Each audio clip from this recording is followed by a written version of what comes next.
Yeah, I just want to say if you're on the border, right? If you're a university student here in Australia and you're on the border, should I get involved or not? The answer is just simply yes, because it's an easy process to get involved.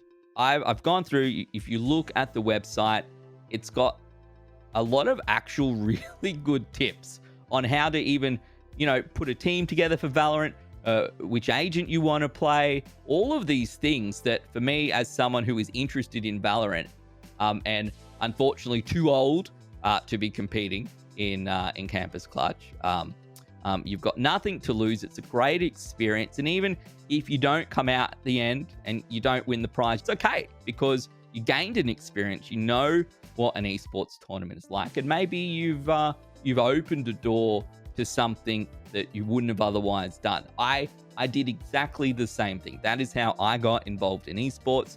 I found myself an entry level tournament that I didn't think I was going to want to play in, but I gave it a shot anyway, and from there I was hooked.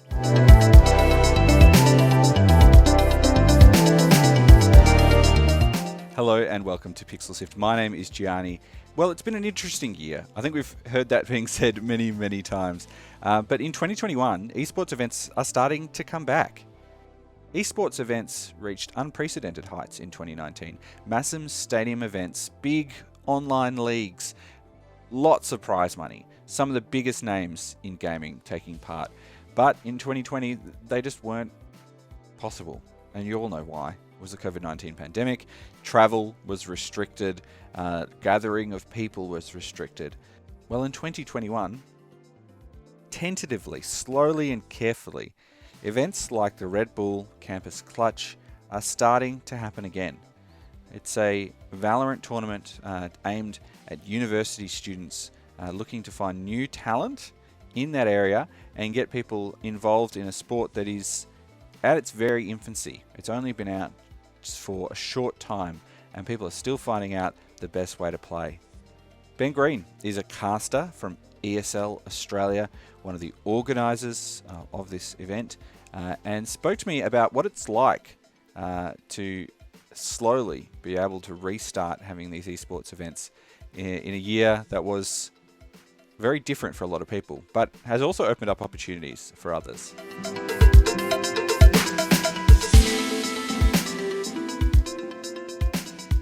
Yeah, 2020, she said it's been a wild ride, I think, for everyone. And in 2021, I think we're going to see things, starting to come back. We are very fortunate in the esports ecosystem, where a lot of the world kind of had to put what they were doing on hold. That we kind of live in this virtual space. We're kind of already here. When a lot of other sports had to transition or stop, we could sort of continue online. So for us coming into 2021, I'm hoping to see all the things that we had planned for 2020 starting to come back and finding their way through. And you've all already started to see that with a few big tournaments towards the end of the year, and things like what Red Bull has planned in 2021 as well. Obviously, a lot ahead for this year, starting with Red Bull Campus Clutch. How has, I guess, some of these virtualized tournaments, the online versions, sort of changed the way that the games are being played? I know that us here in Australia are kind of reduced to, expecting a lot of lag and all that sort of thing. But how does the gameplay sort of change for people who are playing in ways that maybe not exactly how they're used to? Yeah, it's funny because for some players it might be a pro and for other players it might be a con. If you are a big game player, right? If you are used to playing on the world's biggest stage, you're used to having thousands of fans, you've done it time and time again, and you sort of draw your energy from the crowd in a grand final, perhaps. For those players, it's a different experience. But for newer players coming through, it's actually a really good opportunity to sort of ease them in because esports can ramp up quite quickly if you think about it. So often you'll go from an online league to a live in-person final, and sometimes that online league goes into a live in-person final with lots of people cheering for you. So this has kind of allowed for some players them to sort of stagger their experience into that level of esports. So instead of having to deal with the fact that perhaps they're playing in a semi-final or a grand final for a lot of prize money, and they're doing it on a massive stage.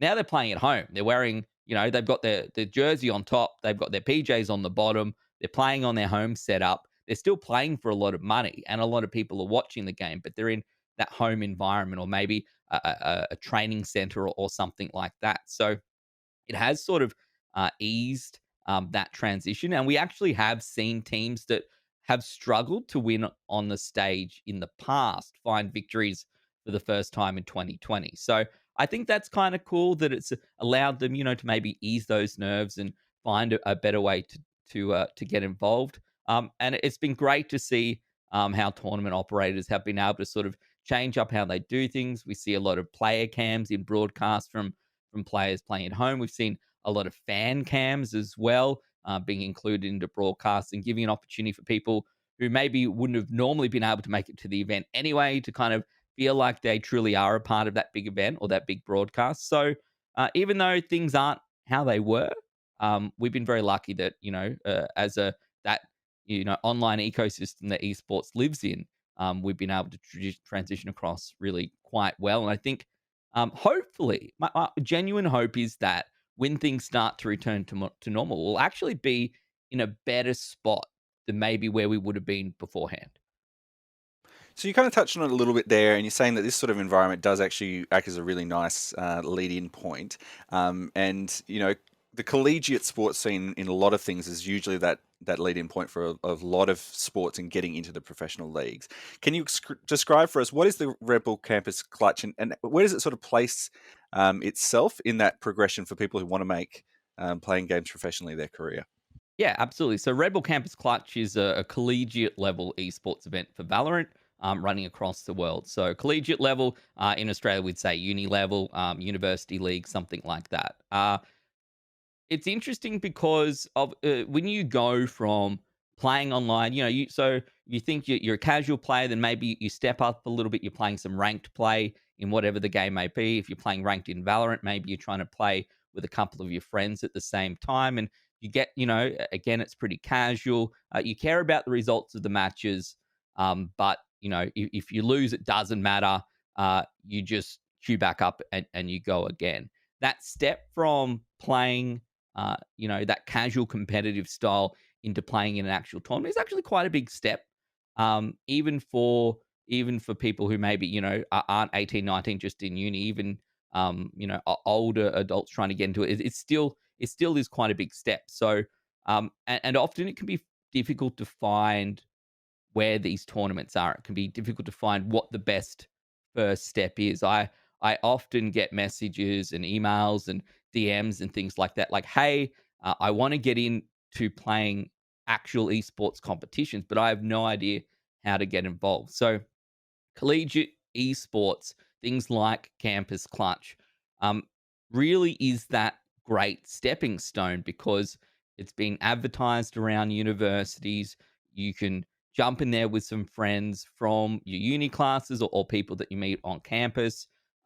You know that you're only going to be playing against other university students. So some of those players obviously still going to be very, very good. Some of the best players that we'll see as part of the Valorant ecosystem are still at university, but it just makes it a little bit easier. It's a little bit more clear cut.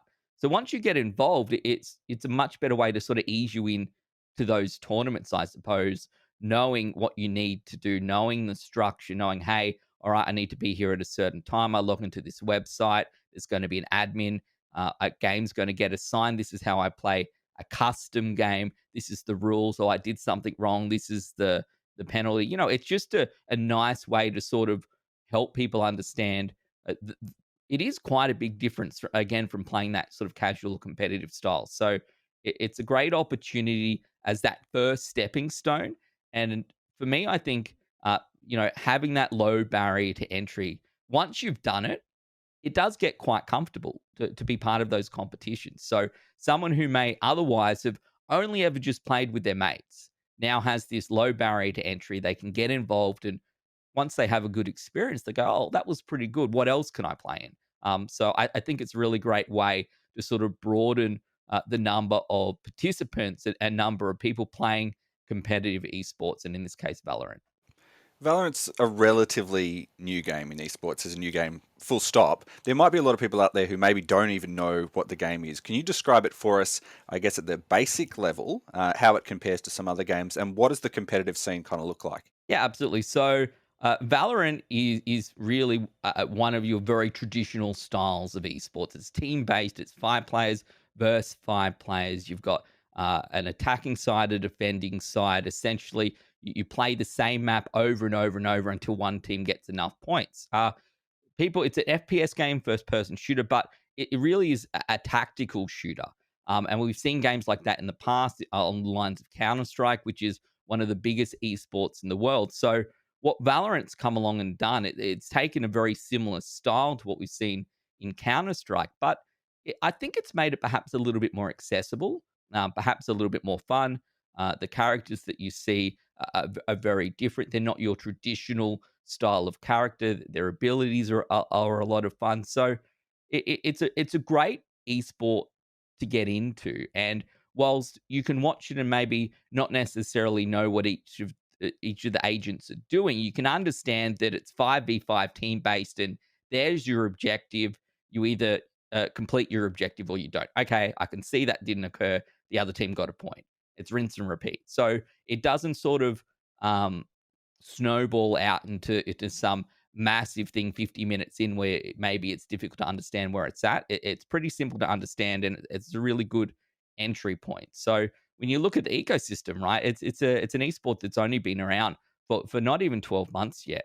And we've seen around the world and here in Australia, that community, those teams, some of the big organizations getting involved, some new teams getting involved as well, and it's really starting to flesh itself out. And for 2021, we can see that Riot has big plans for Valorant around the world and here in Australia. So it's a good year. It's a good time to be involved, and a lot of opportunities for even new teams, even teams, funnily enough, coming off something like Campus Clutch. You could literally go from this tournament, take your same 5 players, and start participating in some of those bigger events as well. It's totally possible. I'd like to ask about you. When you're preparing for tournaments, you're either one of the broadcasters involved or doing the planning in the background. What is the sort of preparation that goes in? What does the sort of day in the life of a shoutcaster for ESL Australia look like? Yeah, shoutcasting is it's one of those things. A lot of preparation goes in, and only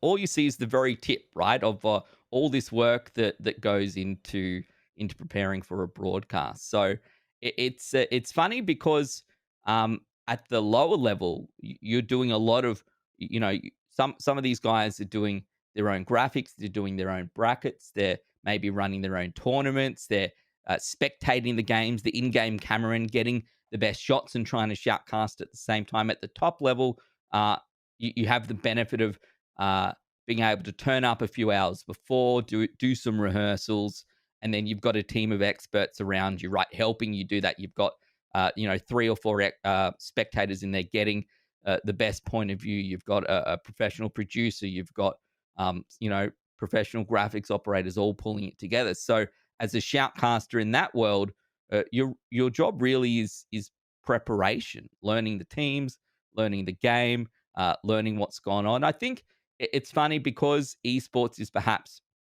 a little bit decentralized at times.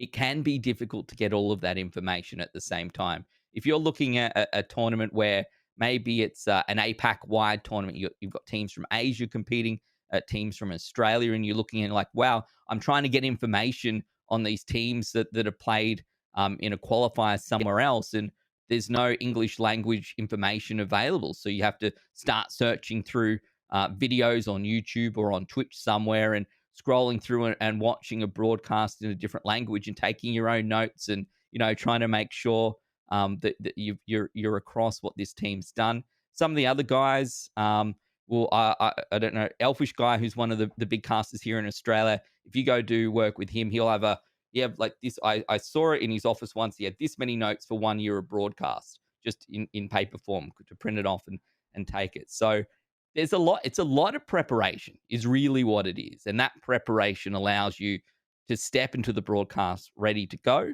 because when everything's happening, you don't really have time to think. You just need to have that information on hand, have it inside your brain, ready to go. I kind of feel that esports shoutcasting is almost more difficult than traditional sports commentary, because the games change so often, and you're always trying to find something new. The players change so often. The players change their names. You'll go into one. Who's this guy? I don't know who this player is, and it turns out it's just someone else that you know, but they've just decided that they wanted to change their alias today and they didn't tell anybody. So it can be a little bit tough. For me, I've done probably 20 different esports titles in the last 8 years. So that in of itself, it is difficult to be across all of those titles as well as you would like. But, that's just part of the deal. So you can't complain. It's good fun. And it's a good community to be a part of. What's your favorite memory from any esports event, either one you've worked at or one that you've visited as a viewer, as a participant? Yeah, I think for me, I've got probably, I'm going to give you three, right? I know, I'm going to give you three. My first one was the first proper big esports event that I went to, which was the League of Legends finals at Luna Park. I think it was 2015. There was about 1,500 people there in the audience. There was a big stage. And it was the first time for me where I felt like I'd been to one of these bigger events in Australia. It was really the first opportunity. Riot had taken over the entirety of Luna Park on Sydney Harbour. And it was just, all of a sudden, there were thousands of other people at this event who enjoyed the same thing that I did. So that was a pretty big one for me. The first Intel Extreme Masters we did in Sydney, standing there in the crowd and seeing for the first time the intro and the countdown, coming down before the very first game. That was pretty moving for me, because it would probably the toughest few months of my life in terms of working and the amount of work that needed to go in, and had worked on it with this team for a very long time to make it happen. So that was great to see. And then personally, as a commentator, commentating matches, the first matches ever in Rod Laver Arena, right? At Melbourne Park for the Melbourne Esports Open, and being the guy that's like, welcome. This is the first time we've done esports here. It's the home of the Australian Open, and here we are. So that was, for me, an amazing opportunity. So those three things sort of for me spell out my life in esports, getting to watch a big one for the first time, helping to put a big event on, and then as a shoutcaster, being involved down there on the ground in front of the stage, and being able to intro the shows. So, and I think the thing, right, and I know this isn't what you asked, but I want to say it anyway, I kind of feel like the great thing about esports is that I feel like almost anyone can do that progression still. You know what I mean? There's still time to do that. Esports is growing so quickly, and the number of jobs, even here in Australia, that are available compared to what we had 3 or 4 years ago. It's been such a massive jump, and you've seen the growth, you've seen the number of events, you've got massive partners like Red Bull getting involved. Like, it's such a great time to be an esports fan, or a player, or someone who just wants to get involved. And there's so many opportunities. So it really is truly, if you love esports, it's a great time to be involved. That's Ben Green from ESL Australia, who will be part of the Red Bull Campus Clutch, which is a Valorant tournament looking to find the newest, brightest players in the university level who will go on to compete all around the world for some prize money. You can find out more about that by searching for Red Bull Campus Clutch, or there'll be a link in the show notes of this episode. Pixel Sift is produced by Scott Quigg, Sarah Ireland, Daniel Ang, Fiona Bartholomeus, and Mitch Lowe, who is our senior producer, and Gianni Di Giovanni. That's me. I am the executive producer. You can find out much more about Pixel Sift by heading to the Pixel Sift website. That's pixelsift.com.au, where you'll find articles, you'll find videos, you'll find other podcasts, and much, much more. That's pixelsift.com.au. And while you're online, why not join the Pixel Sift community? You can find us in a really nice and supportive and interested community on Discord. That's pixelsift.com.au/Discord to join that if you'd like to be part of that. Share your work, talk to people about games, just be part of a cool group of interesting people. pixelsift.com.au/Discord. In your podcast player, you can give us a follow if you've enjoyed this, and you can get every episode that we release for free. Doesn't cost you anything. Find your podcast player of choice. Until next time, have fun.